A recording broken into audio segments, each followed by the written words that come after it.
So you are a parent educator, and that's a really important job. That means that all of you deserve some professional development. Know what it is your kids are expected to learn at the varying grade levels. And that's a lot of information, and it can certainly feel overwhelming to a lot of people. And so to do a class like this, which is a professional development, we're going to go over all the things pertaining to writing and the course that will help you. I just want you to know that even though it may feel like you're drinking from a fire hose, the goal isn't to master everything today, okay? We're going to just digest as much of it as we can and know that you're not in it alone. I'm here for you, okay? I don't know if we've met before. If we haven't met before, my name is Melissa Webb, and I have been teaching a really long time. Like I could probably be some of your kids' grandma. I've been teaching for 34 years. I was a classroom teacher for 15 of them. And then I worked for a charter school for 15 years. So I was the person that you would come and do your monthly meetings with, and I would check all your samples. I did that for 15 years. That's how I learned about the homeschooling community. I never thought I was going to homeschool as a classroom teacher. I call myself an accidental homeschooler. I ended up homeschooling two of our three boys, which ended up being a collective 9 years that were amazing, absolutely amazing. And my youngest now is 22. He's the only little fledgling still in the coop. The others are married and living their grand lives. And I will tell you, they are all great human beings. Isn't that good news? They're homeschooled and they're bright, brilliant, awesome human beings. And that is what you are creating as well. Ended up as the facilitator, the teacher of record, noticing how moms, specifically some dads, but it's been mainly moms, they really struggled with the writing component, the academic writing component. They were not sure about a thesis. And a lot of them would tell me, like, I don't feel like I was ever taught how to write well. So now I'm struggling with this. And it's not like a math book that you can flip to the back and be like, oh, the answer is 4.2. It's writing. So it's very subjective. And so it can be one of those that you kind of butt heads with your kids. So I started to kind of create my own curriculum in 2012. In 2017, I kind of played with it in a Facebook post one summer. I'm like, would anybody take an online class if I taught one? And 7 people signed up. And by 2019, I launched Right on Webb, which is my online business, which I have now been doing for 6-7 years. And I absolutely love it. I love developing curriculum. I also love writing myself. I have published a book called How the Ladybug Got Her Spots. If you're going to do a ladybug unit in the spring, you better go get it. I think you'll love it. Let me know if you do want one. You don't have to buy it on Amazon. I could actually sign one and send it to you. Just let me know if you want me to do that. And then I also host a podcast every week. Comes out on Thursdays. And it's called Homeschool is a Work of Heart. And I promise I don't just talk about writing. I talk about parenting things. I talk about kid things and mom things and real life things. So if you like podcasts, be sure to check that out. We are going to go over a whole bunch of information, which is why I made for you the guided notes. Regular paper and pen work just fine. But if you do have your notes, fantastic. I think they can act as a really nice resource for you to come back to later. But the other thing I want you to know is that I will give you all of my slides, because on my slides, you'll see as we go along, there are some links, and you may want to go and use that as a resource too. So you're welcome to take screenshots of anything that you see, but you also don't need to, because I'm going to give these to you. So it's totally up to you. The other thing I really want to commend you on, and I think this is so important, and I think it gets overlooked sometimes, but what you're doing right now is really excellent teaching. And I know some of you are like, I'm not teaching right now. I'm listening. I'm the learner. Yes, and you're teaching your kids that lifelong learning is important. You had to say something to your kids today, like, hey, you need to read quietly for the next hour. Or I don't know what you did with your kids. I'm not seeing them right now, but not everybody's video's on either. But you had to do something, and you probably said, hey, I want to go learn about how to be the best teacher for you, how to help you with writing more. And so I'm going to go learn from a teacher. You're modeling the kind of student that you want your kids to be. That's big. That's important. And so I applaud you on being such a good role model for those kiddos. You're walking the walk. You're not just talking the talk. And that's really important. And remember, this is your learning time. You really should be doing your own kind of learning, professional development. It will make you a better everything. I don't know. Do you guys read parenting books? Do you listen to parenting podcasts? So why wouldn't we also be learning educational things? There's some reason that you chose to homeschool. And right now, I would love it if in the chat box, you would write a sentence or two about why you chose this glamorous career of yours. So Cassandra was saying, yeah, you totally get that, don't you, Cassandra? The spending more time with your kids. You only get them for this tiny little window. It feels like long days, but you know it goes by fast. That's such a great reason. It's your 7th year, Erica? That's amazing. Congratulations. That's fantastic. And see, she's saying we're speaking the same language, strengthening the family unit, maximizing the learning time, which you can do so much more in a shorter period of time, which means life can be so much more fun. Stephanie, you are not alone. That pandemic, that brought so many people into this realm and the understanding that, you know what, when I outsource for some stuff, I don't have to do it all.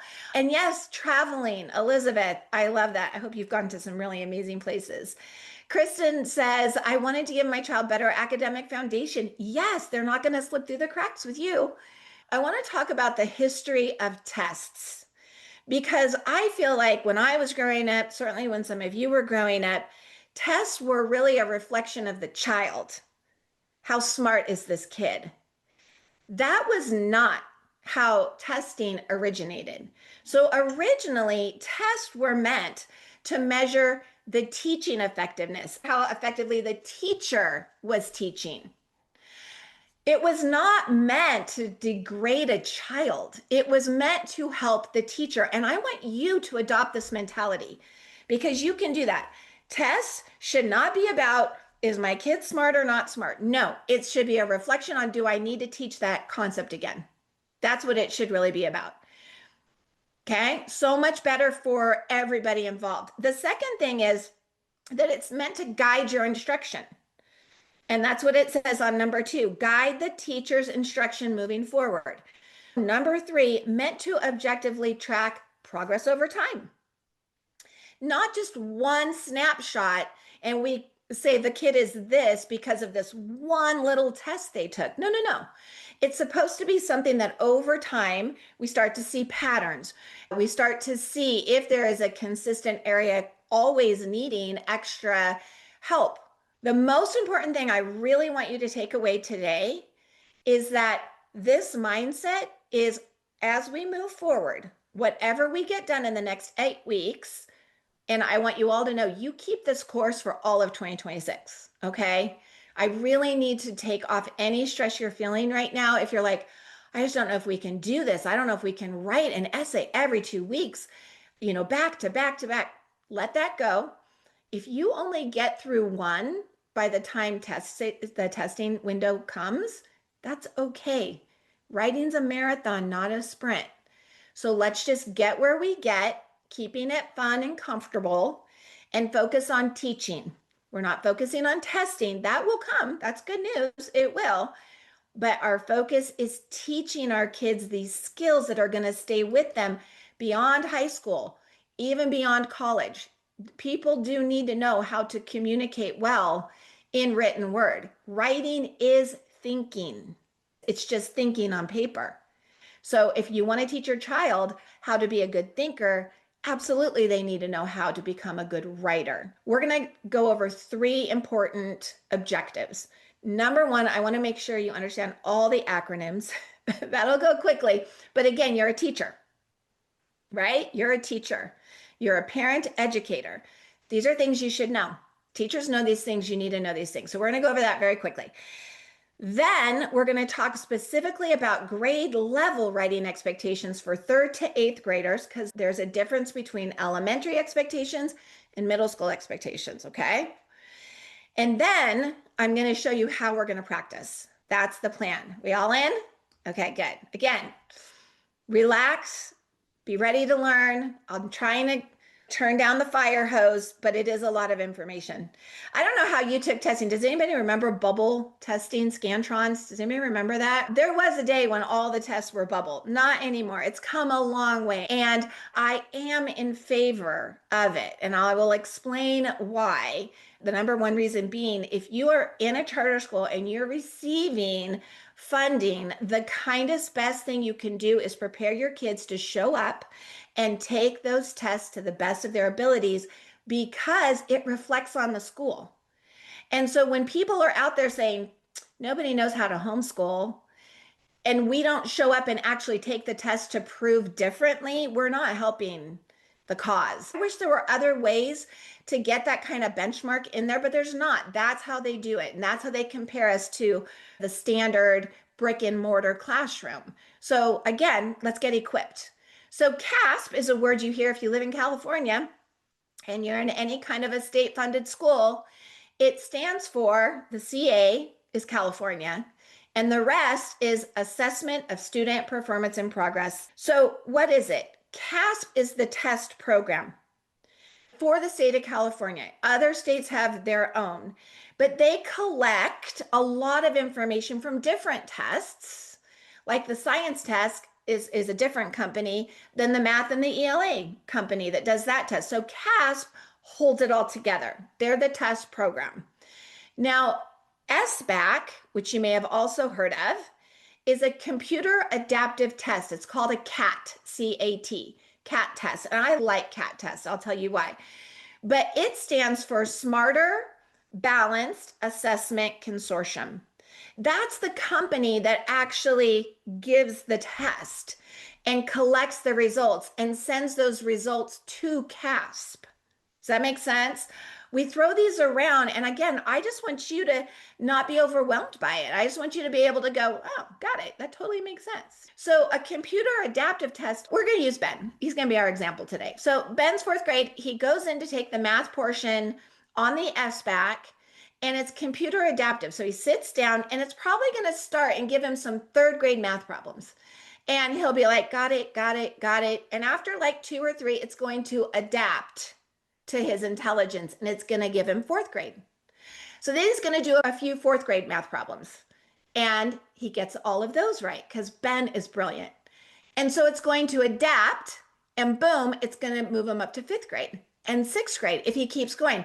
So if you ever wonder, like, how does a test know that my child's working at a 7th grade level when he's in 4th grade? It's because it's an adaptive test. So it's going up and up until he plateaus out, then it'll come back down, and it just figures it out that way. I like that we can see where students are a little above or a little below. These are the most important acronyms of all. And by the way, do you notice how much we teachers love our acronyms? We are fond of acronyms.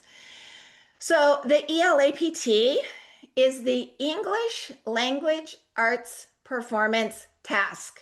Whew, that is a mouthful. It's one part of the test, which we'll go over in a second. It really means is it's like the English essay, if they were speaking in layman terms, or a composition. What did you call it when you were growing up? Essays or compositions? I don't know. Now they like to call it a performance task, but it just means they're going to have to write and type. Now, the biggest mistake that I see students making when they're writing an essay is they're far too casual. They want to throw in things like JK, LOL. No, that would not be formal academic writing. So a lot of times students will tell me in our courses, they'll write something and we'll give them a lot of suggestions to make it sound more academic. And they'll be like, it doesn't really sound like me now. And I'm always like, that's good. We want it to sound more formal than our everyday talk. That is important. An essay is a short, formal piece of writing that responds to a question on a specific topic that you've been given. And they can vary in length, they can vary in complexity, but that's the gist of what they're writing when they're told to do a performance task. They're supposed to write an essay, and I'm going to tell you all the details involved in that.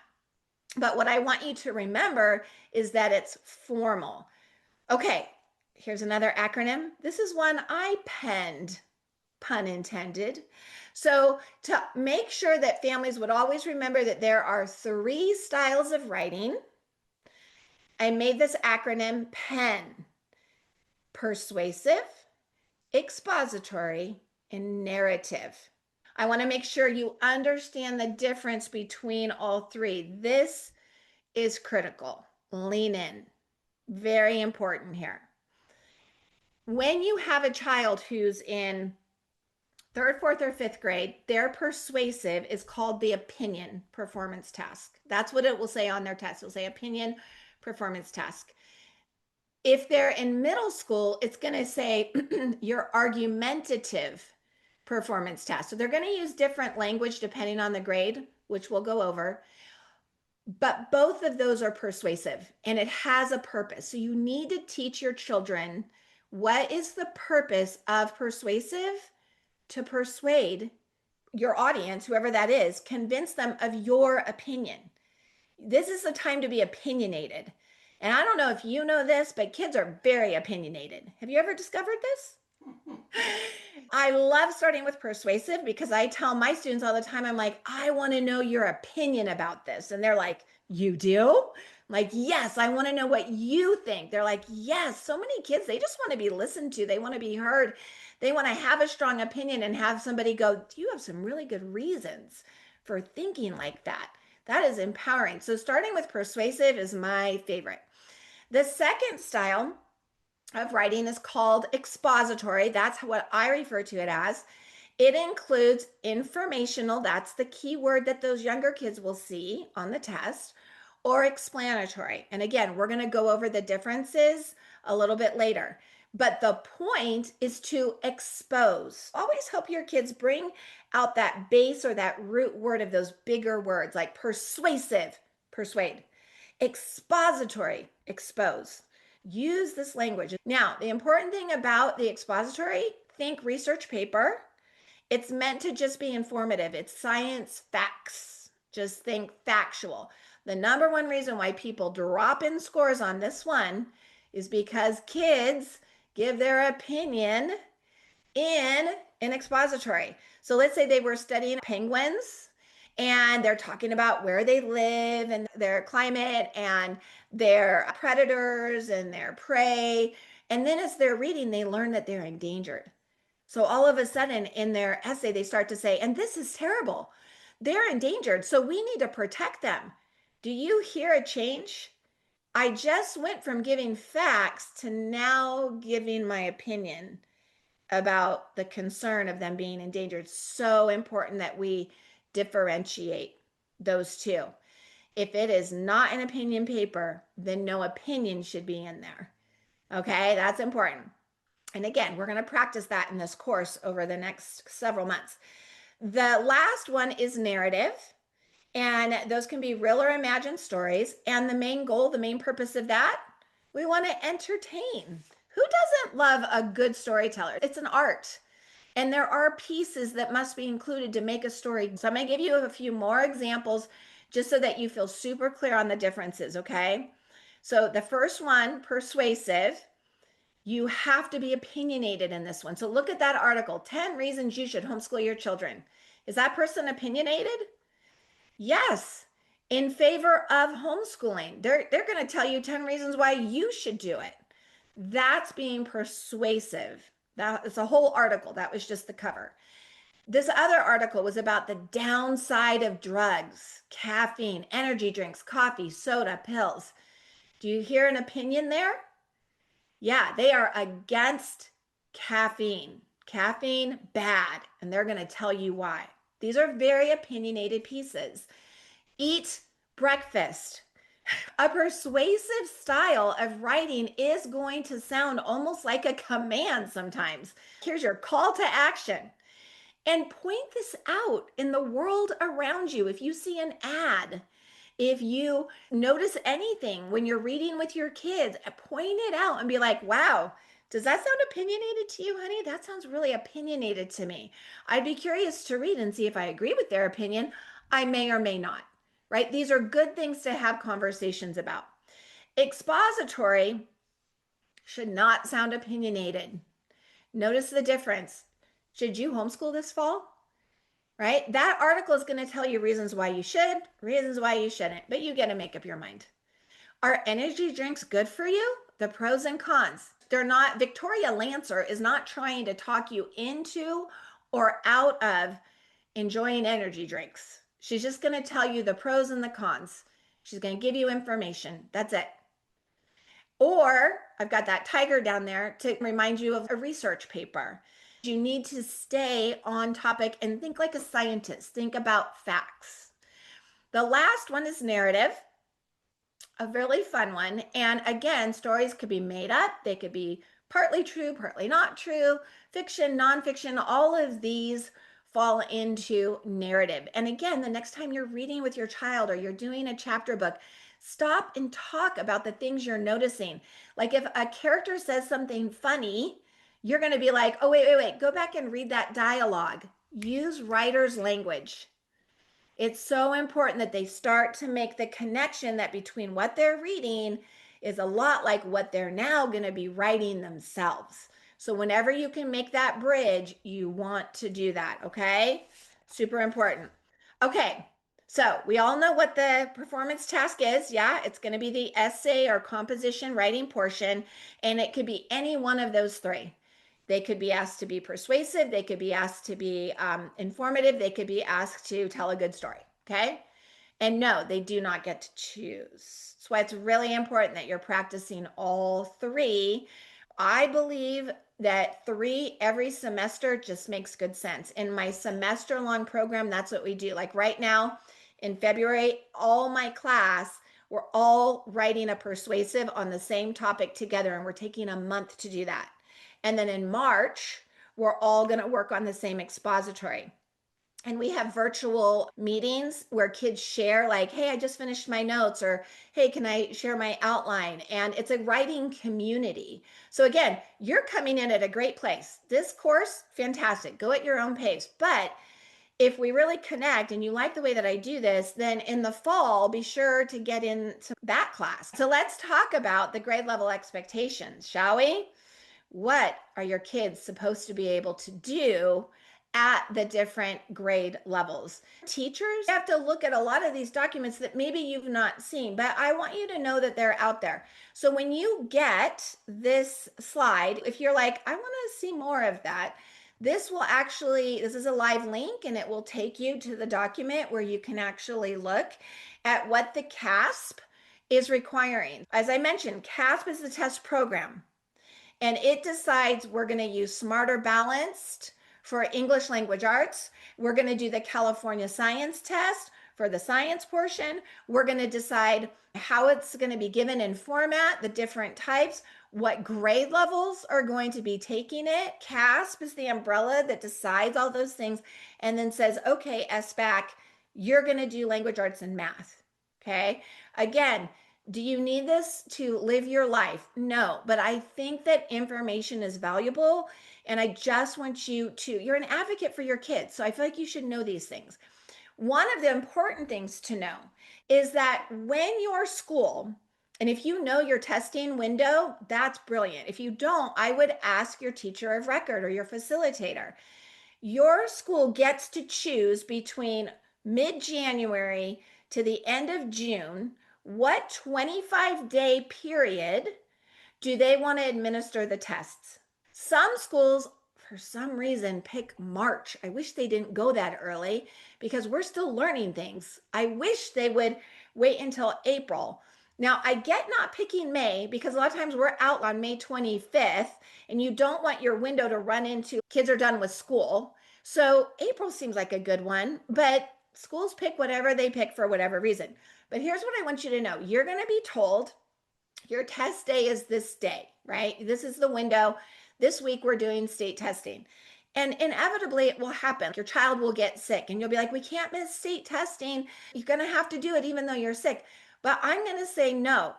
I'm going to say talk to your teacher because there's a 25-day window to accommodate that. So you could say to your teacher, say, look, we want to participate and we want to do really well. My child's not feeling 100%, and I don't want to force this on my kid when my child's not feeling well. Can we test next week when he's better? There should be a little bit of wiggle room around that. We don't have to make our kids uncomfortable in that situation. So again, communicate with your school and find those things out. If you have a fifth or an eighth grader, you'll probably also, in addition to the writing and the math, you'll probably also have a science test to take as well. The thing, though, that really stumps a lot of parents is how much computer testing is happening these days. Our kids are on the computer all the time. I don't see us going backwards. I don't see us reverting back to pen and paper and that.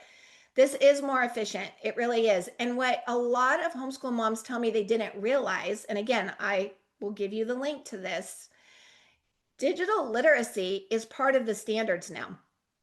Just like teaching your kids to read, teaching your kids to write, math, science, history. Digital literacy is also something you're required to make sure your kids can do. And look at how early they start kindergarten. They're introduced to all kinds of things, just turning on a computer and whatnot. And by second grade, M is mastery on those things. As the years go on, I'll show you this one. These are a little even more. Look at all the skills that your kids are expected to know. It's a lot. And if you as a parent are like, I don't even know how to use some of these technology tools, I will tell you a program like mine is going to be a godsend because it is a digital program. So you're going to learn how to navigate that. You're going to be using Google Docs. Your kids are getting so much more than writing practice and typing practice. Like this is, I've aligned it all very intentionally for that reason. So I always like to point that out.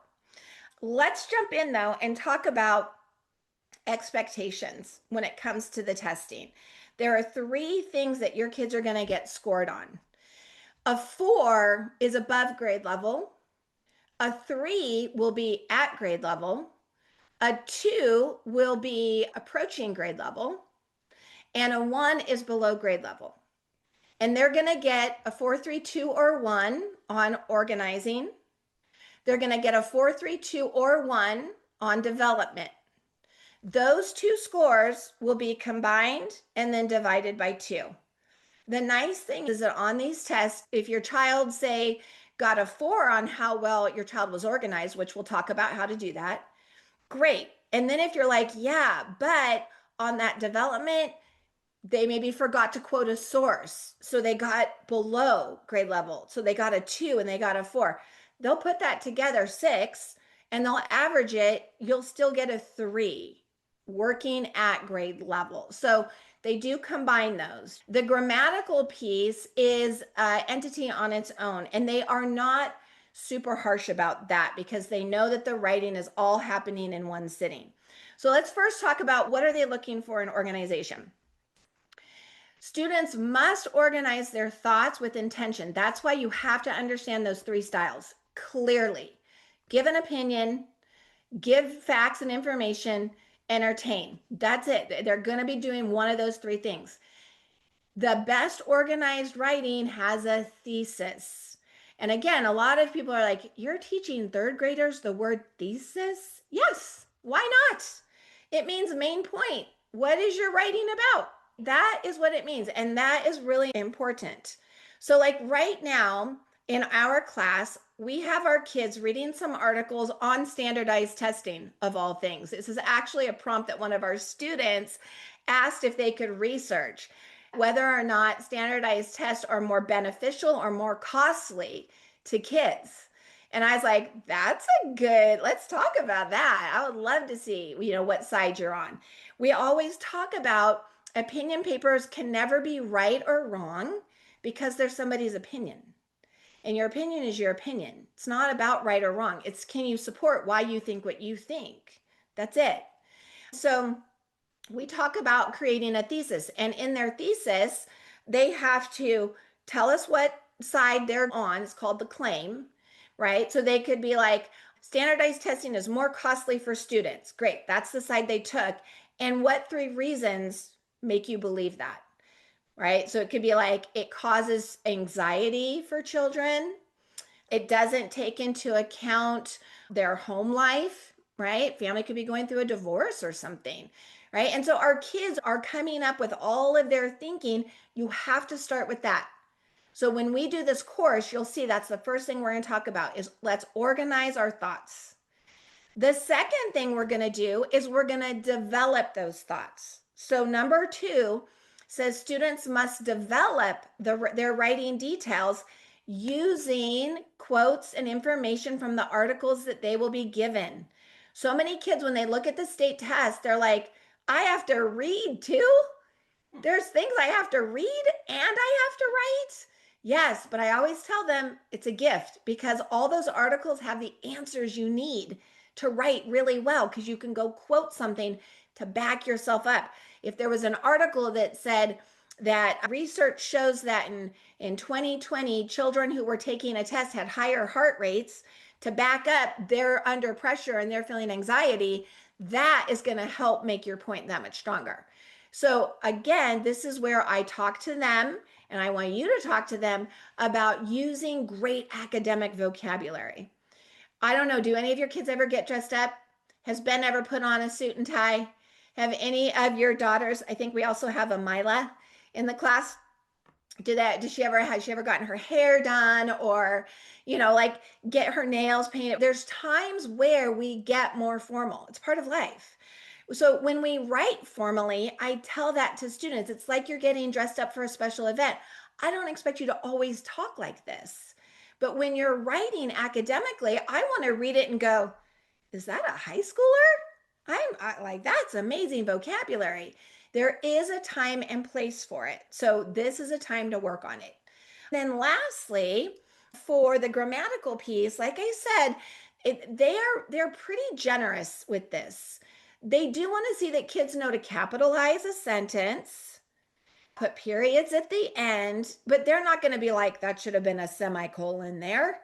They're not that particular. And they offer a spell check.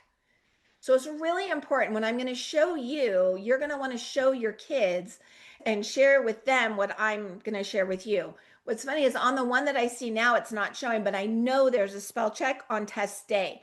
On their word processing bar, it says ABC in a little box. They need to click that to help them find anything that maybe they misspelled, and that will really help. The grammar is a separate score. They either get a 2 or a 1. That's it. They're either doing what they should, and it does, again, they're not expecting perfection. So just really focus on the basics. I was a testing proctor for a very long time. I was the lead proctor. So I tried very hard to do everything I could to create a warm, fun testing experience. This was back before COVID. So we would rent out a space and we would have test days. And one of the things that every year I had to make sure was on the list, I hate to say this, but were boxes of tissues because kids would cry. And you want to talk about how heartbreaking that is on test day? Kids would open up that test, we'd get them all set up, they would see what their writing prompt looked like if it were that day that we were doing that, and they'd never seen it before. They had never done any practice. And there it was just staring at them, and kids would just cry. And they'd be like, I can't even read what that word is. And it would be like, informational performance task. And if they've never seen that and that's the first time, they're already feeling the anxiety. They're already nervous. If they're coming to a place outside of their home that they've never been, they're already a little uncomfortable. I don't care how warm and bubbly and wonderful all of us teachers are. We can't combat that. So why are we not getting our kids in front of the sample ones so that they're like, oh, I've seen this before. I know exactly what to do. I cannot applaud you enough for being here.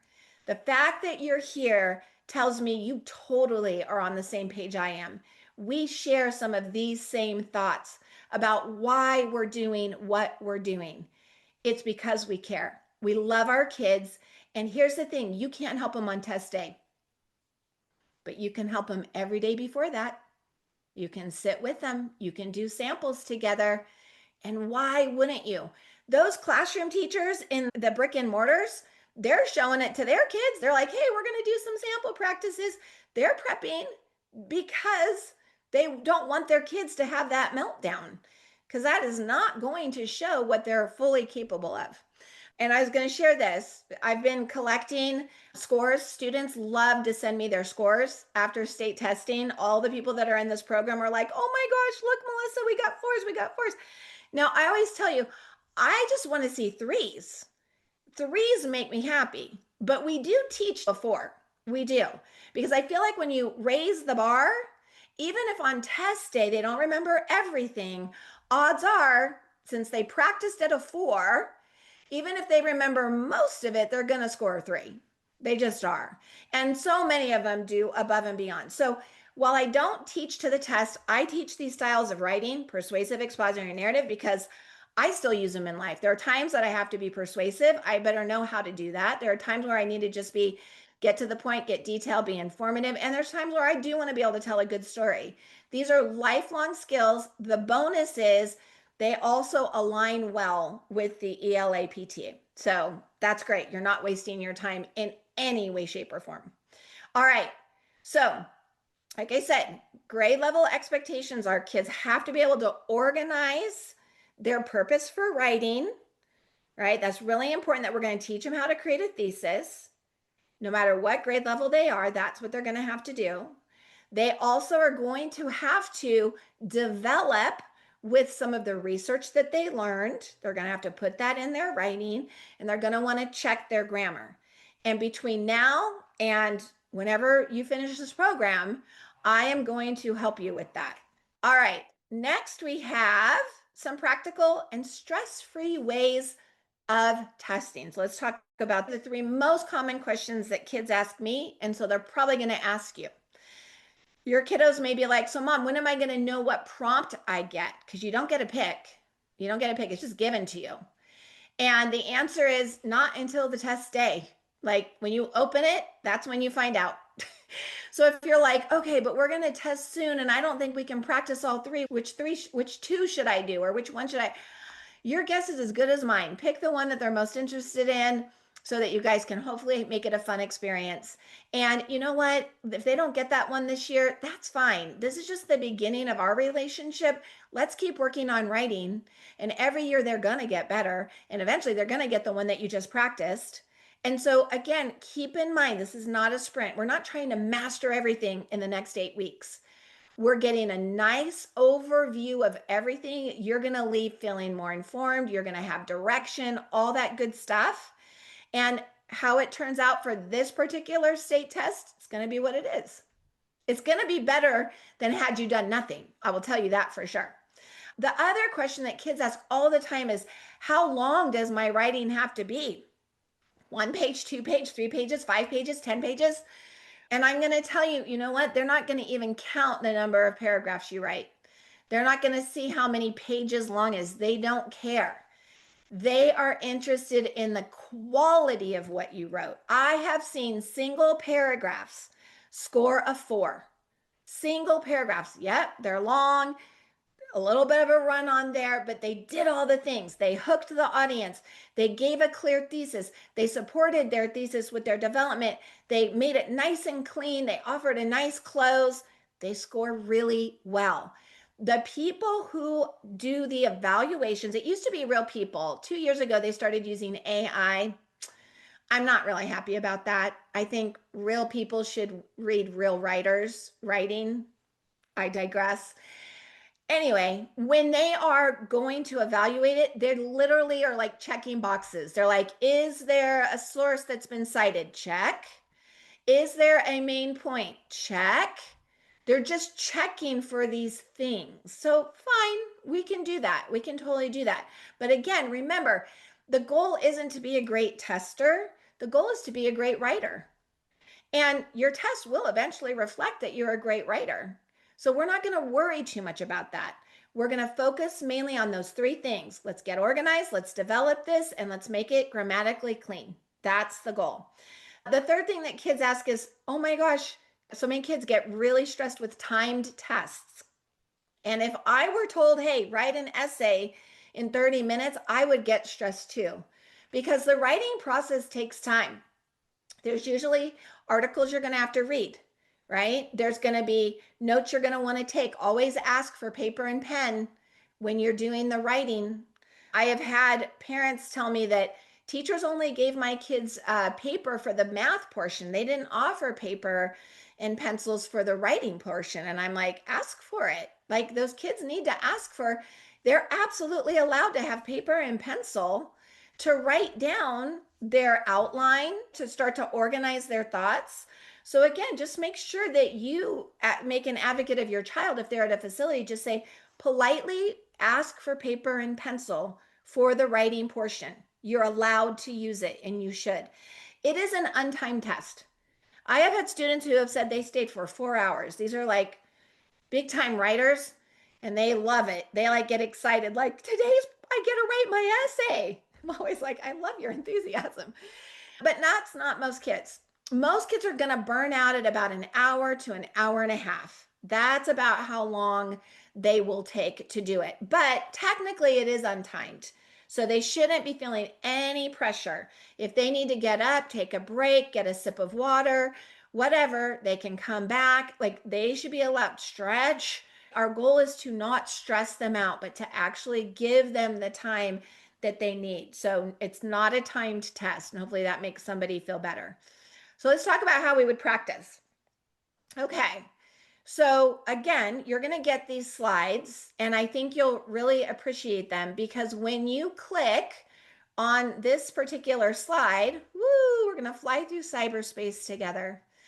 It's going to take you here. This is a free website. This is free for all of you. Let your kids see this. You'll click on Browse Test Items, and let's say Ben's going to practice a 4th grade prompt. Click your grade you want to look at, click on English Language Arts, choose writing. That'll at least start to narrow it down. And then in these blocks, you're going to want to look for what says writing extended.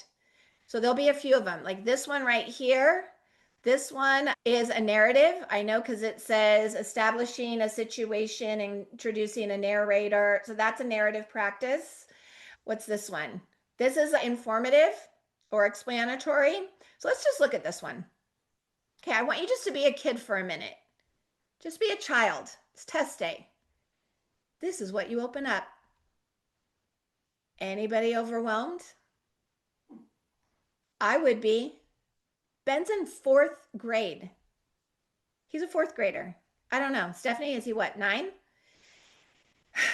This would be a lot for any kid to see on day 1, having never seen this before.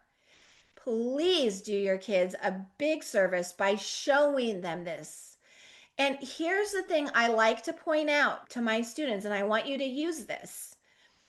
If you looked at this and you were like, I'm overwhelmed. Well, 1, join the crowd. That's what most people feel. But why do they feel that way? We want to get to the why do you feel that way? Because that's important. It's actually not the test. It's your thought about the test. That's a lot, is what a lot of people tell me. That's a lot of words. That's a lot of writing. That's a lot. And it's all just black and white. There's not even a cute picture on there. Like, this does not look kid friendly, right? All these things. We have all of these thoughts. Now, I will tell you, when I look at it, it doesn't overwhelm me anymore, because I know how to direct kids on how to do this. I'm like, okay, think of it like a treasure map. I'm going to show you some really important things. You ready? Number 1, you always want to look at the title of what you've been given. Start there. What style of writing do you have to write? I see the word informational. Which one is that? Research paper. This is why they need paper next to them. As we practice over the next couple of months, they're going to get used to this terminology. And so you're going to do these kinds of practices. You'll be like, so write down what you know.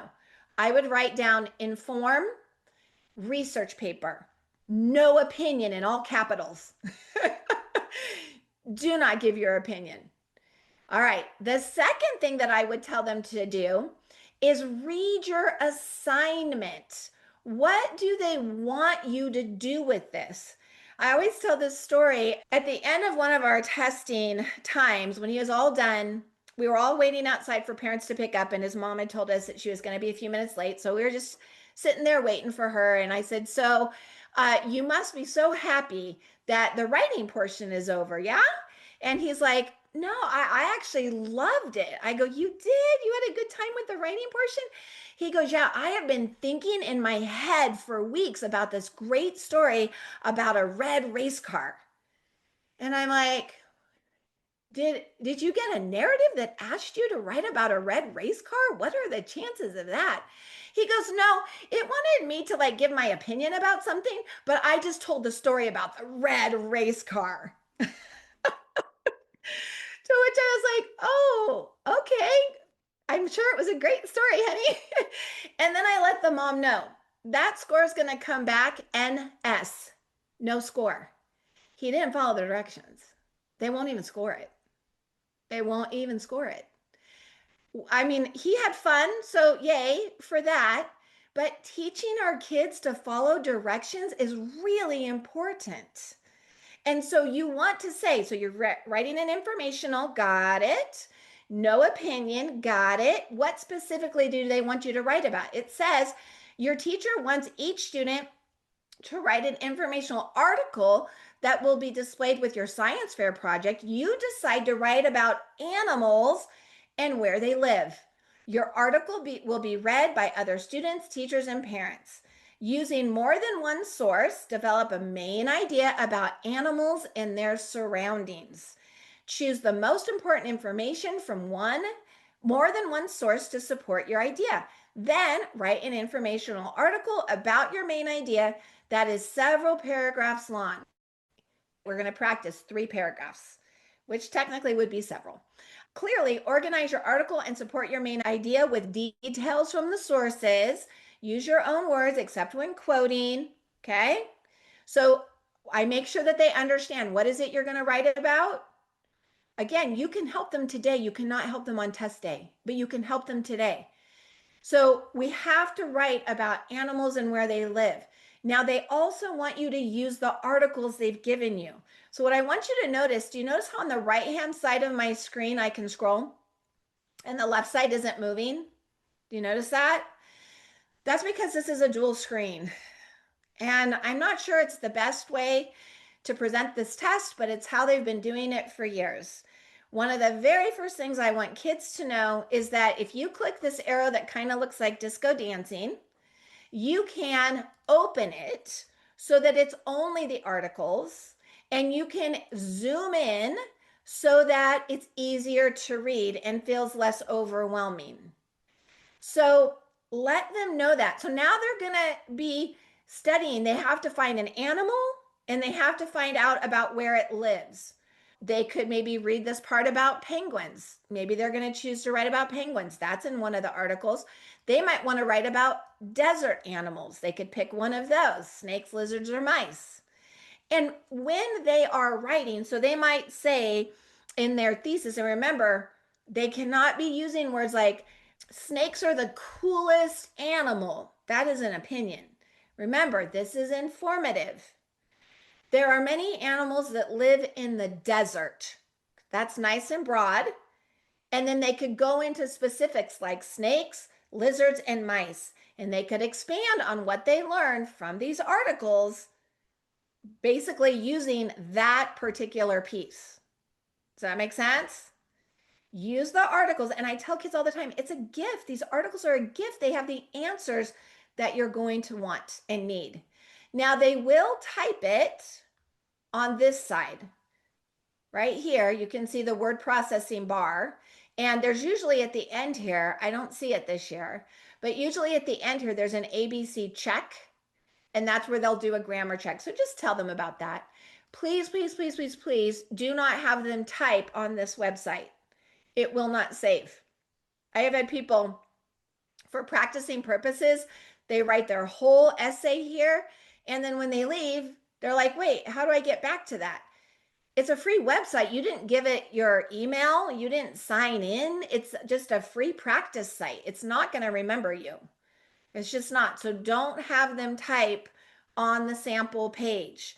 Always either write it on paper or have them type it in a Google Doc if you're going to do one of these practices, okay? Super important. It's heartbreaking to hear that somebody did all that. The other thing that I like kids to know about are their tools. And this dictionary is also a gift. A lot of times people don't consider that a dictionary is also a thesaurus. So number one, if they're reading through and they get to a word and they're like, I don't know what that word means, like maybe environment, let's just say for example, then they can click on the dictionary and it will help them to find words they don't know. But they also, another really cool thing that they can do is if they're like, I keep saying the word burrow and I want to say something different, they can open up the dictionary, put in the word burrow, it will give them a definition, but all the other words are synonyms. So it's a thesaurus too. So make sure that they know if they feel like stuck for words, there's a tool that will help them with that. Okay. All right. How are we doing so far? We're almost done. Like I said, that is a free website. So people who are here, there are some people here today who are like, I don't know if I want to take your course or not, but I do see the importance of practice. I'm going to send this to everybody. You can even share it with a friend. There is a free way to practice. Practice, please practice. Even if you don't enroll in any of my courses ever, I want you to have resources that are going to help you as an educator and help your child be prepared. These are free. And I would say do this 3 times. Do it once for persuasive, once for and once for narrative. The other thing that's on that site that you'll probably appreciate is if you're at all curious, what does a 1 point or a 2 point or a 3 point essay look like? They actually have practice tests that you can go back from previous years, and the part in white is what the student wrote, and the part in green explains how they came up with the score. Like that scored a 1, this scored a 4, that scored a 2. So if you're at all curious about that, again, I'll give you these slides and you can go check that out. I always find that to be pretty helpful. Now, after we're done, all of those people and anybody who has submitted their invoice for payment, you guys start now. If some of you are still on the fence, no worries. We're technically starting on Monday, but I am opening it early today because a few people are like, my window is really soon. We're going to start testing in March. So I want to let you guys in right away and get started. You're going to see in this program, I have 3 sections for practice. This shouldn't surprise you. There's persuasive practice broken down by how are we going to organize it? How are you going to develop it with evidence? And how are we going to clean it up? Then there's an expository practice, same thing. Then there's a narrative practice. Now, you do not have to go in the pen order. If you're like, we just did a persuasive assignment, I want to jump into expository, go for it. Absolutely. Or if you're like, I know we're going to only be able to do one and my child really wants to do narrative, do narrative. Again, this year is 100% about getting in and learning, starting to learn. We're not worried about mastery at this stage. This is beginning learning stages. Mastery will come. And what you will see as well is I have all the video instruction done. It's already done. It's pre-recorded. You can watch it together with your child on the day and the time that works best for you. All right, because I know how busy you all are. So you're going to get to do that however fast or slow you need to go. I don't want this to stress you out. Don't let it do that. Whatever we learn, it's going to be great. Whatever that is, a lot or a little, as long as we're learning, it's going to be great. The other thing that you are going to get is the bundle. And everybody seems to love the bundle. I'm so glad. So this is the bundle, and every child that's enrolled should have his or her own bundle. Many of you have 2 kids that are taking the program. So you're going to go to File, and you're going to make a copy 2 times. They both are going to need their own bundles because in the bundle, you'll see it's broken down for you. When you go to the persuasive calendar, You don't have to guess, what do I do today? Are any of you like, wow, Melissa, that's a lot and I don't even know where to start? You don't have to know where to start. I'm going to tell you where to start. Isn't it great to be friends? It's so Melissa? good to be friends. To have somebody who can come along and be like, I'll tell you what to do today. Each of these gray boxes is anywhere from 30 to 45 minutes of work, depending on your child. And if your child at 25 minutes is getting stressed out, stop. Stop. Remember, it's a long game here. Get as far as you can and then pick up the next day wherever you left off. Now, I've given suggested dates, but this is an editable document, so you can add your own dates here. You might be like, we want to work on writing every day, but Tuesdays we're never home. Okay, then maybe you double up Monday, Wednesday, Thursday, Friday. And just know each of those blocks is going to tell you exactly what to do. When you expand on the side below the calendar, you're going to see all kinds of materials that I already have for you. I'm going to suggest a prompt. Now, you don't have to pick the prompt that I'm suggesting. But again, I would say to your kiddos, we don't always love the prompt we're giving, but if we're going to practice following directions, let's just do the one she's giving us. So the prompt for persuasive is deciding, after doing some research, which is better for academic purposes, audiobooks or physical books. This was one we did a couple semesters ago, and it was a good one. So I shared it with you. You're going to have a space where your kids are going to take notes. Again, do you see the digital connections here? It's so much more than a writing class. Now, of course, you can take notes on a separate piece of paper if you want, but you'll see I've already given you articles to read.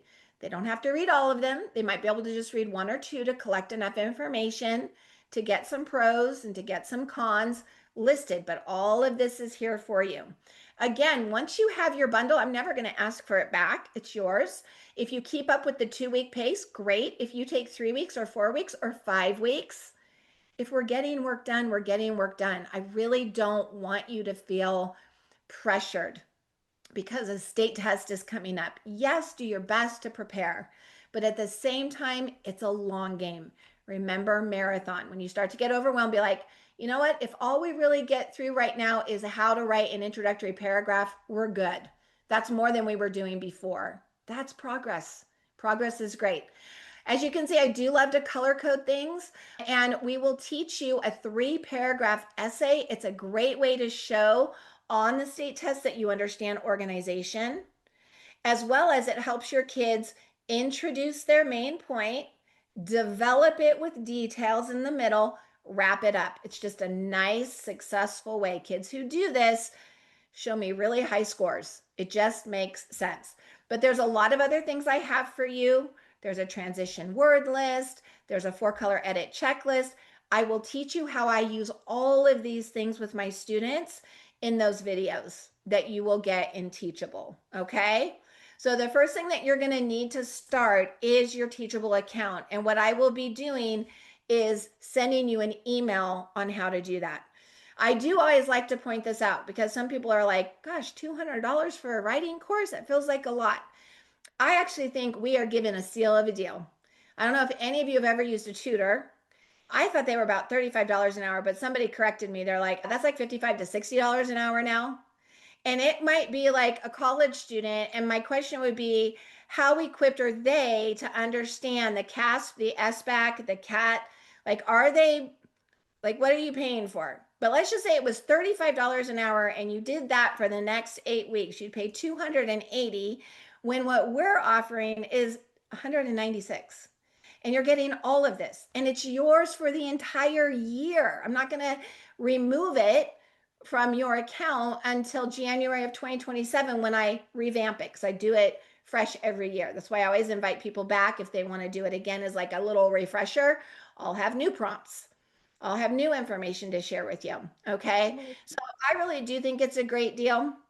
Make a commitment. We're going to really give this our very best for these next 2 months and see how far we get. And then again, you can start next Monday or even the Monday after that if you need. All right. So there we go. Lots of good practice coming your way. Who right now is like, that was totally a fire hydrant, Melissa. I am drowning over here right now. I hope not.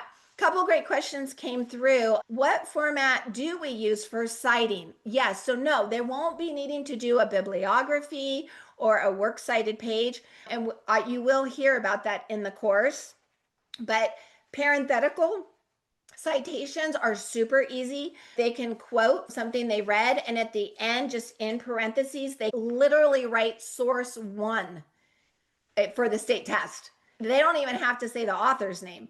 They just can say which source, article one, source one, whatever they want to call that.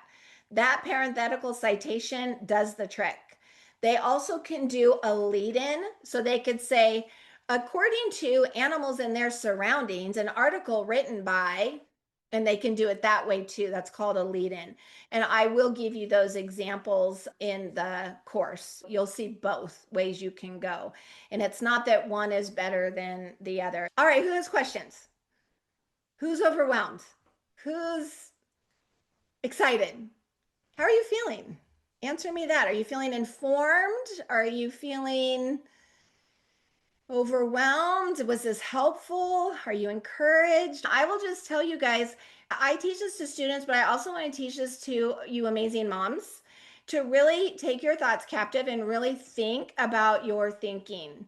When it comes to test time, our brains go a little haywire. At least some of ours do, mine can. And I have to really think with intention. I know for a fact that sometimes when I go over all this information, I'll get a parent who will email me later today who maybe has a seventh or an eighth grader. And the email starts with, I feel like such a failure. My child's in seventh grade and I haven't been doing any of this.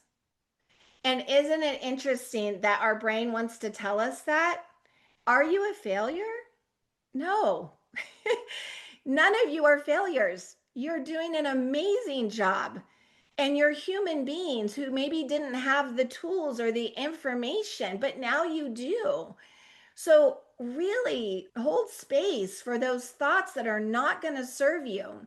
If right now your thought is like, I don't know, we've tried things like this, but we've failed before, I'm probably going to fail again. What? Stop it. Stop it. Choose thoughts that are way more serving than that. Like, you know what? If I start to feel like I'm falling behind, I'm going to reach out to Melissa. I feel like she totally would have my back. Yeah, totally have your back. Okay. So, again, just remember like, we are in this 100% as a team, and I am here to work with you. And together, we're going to work with your kiddos. That's how it is. And together is powerful. It's super powerful. Okay. All right. I think we're good. Anything else? No, you hang up. No, you hang up. No, you hang up. Are there any other questions? I don't want to leave you hanging. We're good? All right. You can email me if you have any questions, but I got to go get stuff ready. You guys are waiting for this. I will send it to you shortly. Have a great rest of your afternoon. Thank you. You're welcome. Take care. Bye.